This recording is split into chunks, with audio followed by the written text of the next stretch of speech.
What is up, tribe? So today I want to talk about ascension and what that really means. Ascension is basically just elevating and expanding your consciousness, your awareness, which results in raising your vibration. Simple as that. Another question to ask yourself is, what is the human experience? To me, it's just information. That's all it is, in one word, information.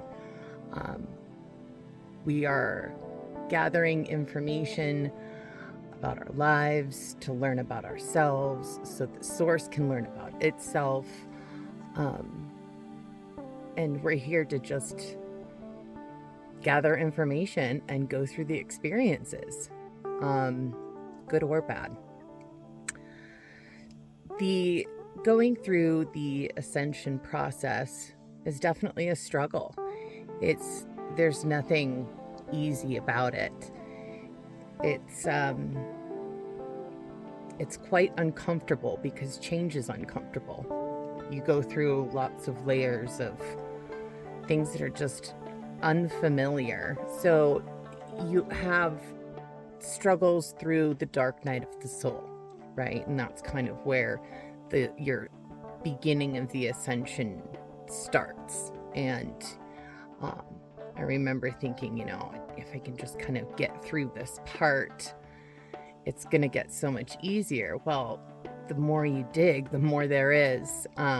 So going through the dark night of the soul has its ups and downs, and that's a difficult process in itself. But even after, there's mountains and valleys. We kind of float in and out of these different densities because we are on a planet with lots of other people that are going through different levels of where they're at in their ascension, or where they're at in their descension, in their dense energy.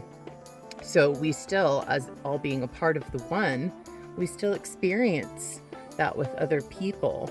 And especially as an empath, and I'm sure empaths can understand this, that sometimes you do get kind of pulled back, especially when you have people around you that are not ascending as fast as you are. One thing to know is there is no completion. There's no completion process when it comes to ascension.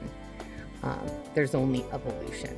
You don't reach this point of I did it, I made it to the top, because over every mountain there's going to be a valley and another mountain, and there's always more and more to learn and more wisdom to gain. So the ascension process is not an easy one by any means. Knowing this, that is what enlightenment is. Everything evolves. It doesn't complete. And there are completions like deaths and rebirths in a sense, but it just kind of alchemizes into something else. So everything from thinking to ourself, to our spirituality, to the planet, to our emotions, death, God, all of those things, there's not really an end. It's just an evolution. So I've come up with 5 tips to help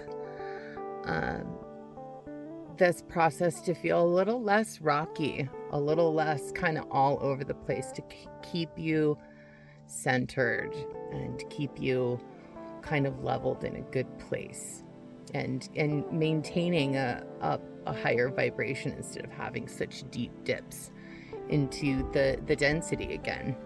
So the first one is love your lows as much as your highs. And don't fight what comes up, because as energies, emotions start to surface, and they do, as you're ascending and healing, you're releasing all of these things, these energies that are in your body, and they come up. You feel them, and it's like, oh God. And then they pass, though. But don't fight them. Love them, appreciate them. I certainly have appreciation for the hardships that I've gone through in life and the experiences that I've had. They've all been catalysts for growth. They have pushed me into becoming a traveler. I've been able to go to other countries, see beautiful things, meet amazing people that were a result of hardships and places that I've been in my life. It's contributed to my spirituality. It's contributed to my compassion for others. And there are no losses. They're only experiences. You don't really lose anything. You only experience things. So with that in mind, it does kind of lighten the load a little bit. The second one is be the experiencer and the observer. So being the experiencer, play, have joy, excitement, live in the now. To be the observer, that's a shift in perception. So trying to take a bird's eye view of the things that you're thinking, feeling, saying, and doing will give you a much better perspective on who you are, how you handle your life. If you look at it from an objective point of view, it gives you a better perception of how you're interacting with other people, how you're affecting the whole, because everything that we do and say affects other people, and people affect other people. And it's more important than we realize. I think that a lot of people just think if you have this silly emotion or this silly thought or say this silly thing, that it doesn't really mean anything. It could be insignificant, but it's all significant. The third one is ground yourself. So I always, every day, try to walk out on the earth. If you like to garden, get your hands in the earth and plant things, or there's lots of things that you can do that are really grounding. So staying grounded is really beneficial when you're going through the ascension process. And it's also important to kind of ground and zoom out and get that bird's eye view at the same time. It's that when you're grounding and getting that perspective, it's like you're keeping your lines clear. You're keeping the lines clear with source, with the planet, and you're going to be in a clearer state of consciousness. Number 4 is embrace the fall. Let go of the chase of wanting to, ascend faster or be more woke than other people. That's all kind of nonsense anyways. We're all kind of going through it at our own pace. Other people will eventually go through it, even if it's in a different lifetime. The whole planet is going to eventually ascend more. But yes, just enjoying the free fall and not chasing so much, allowing time to play and to trust source. If you're living in that state of mind, it will raise your vibration, and it makes the ups and downs and the ebbs and flows a lot more tolerable.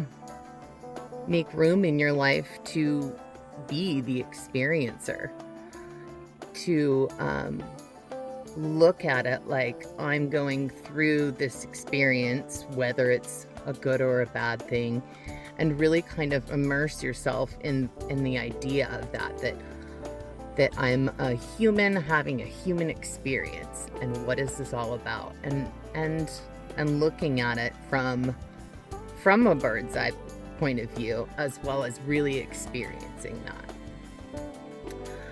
Number 5 is be what you want to see in the world. So when you're observing yourself in terms of how you think, feel, act, the things that you say, is that the type of person that you want to be around? Is that what you want to see in the world? So, and with this, I also think it's important to don't shame the ego. I never understand why people say things like ego death. It's also ego evolution. We don't lose our ego. It just changes, morphs into something else. And I think it's important to not shame your ego, because the ego is like, it's like the human play friend. It's what makes us interesting. I know lots of people that have little characteristics that all has to do with their ego, that there's something endearing and lovable about it. It gives people character. It allows us to kind of have our own style and flair to things. It's like a play friend that acts out sometimes. But yeah, don't shame the ego. Make the ego your friend, just like you would loving parts of yourself that are in the shadow, loving the parts that happen in your life that are difficult, and appreciating all of those things for everything that they have to offer you. And in terms of being what you want to see in the world and not shaming your ego, there's still a level of what are you identifying with? What's your identity? So for me, letting go of things like identifying as I am a waitress, or I am a victim, or I am poor, or I am shy. Those are things that are really healthy to release in this process, because none of those things are really who you are. They're just a part of the programming that you've picked up over time, fears that you've developed through experiences. It instead embrace the I am aspect of it, that moment of just existing in your beingness, or more identifying with things that are more expansive and less restricted, like I am loving, I am fun, things that light you up. Like if you want to say I am an artist and it lights you up, that's okay too. Anything that gives that positive feeling with what you identify with, that's okay, because it's okay to be proud of those things. Just in the same respect of not shaming the ego, it's okay to be proud of your talents, your qualities, the beautiful things that make you you. Well, that's all I have for today. Until next time, this is how we do on Show Me How to Live. And I'll talk to you later. Love ya.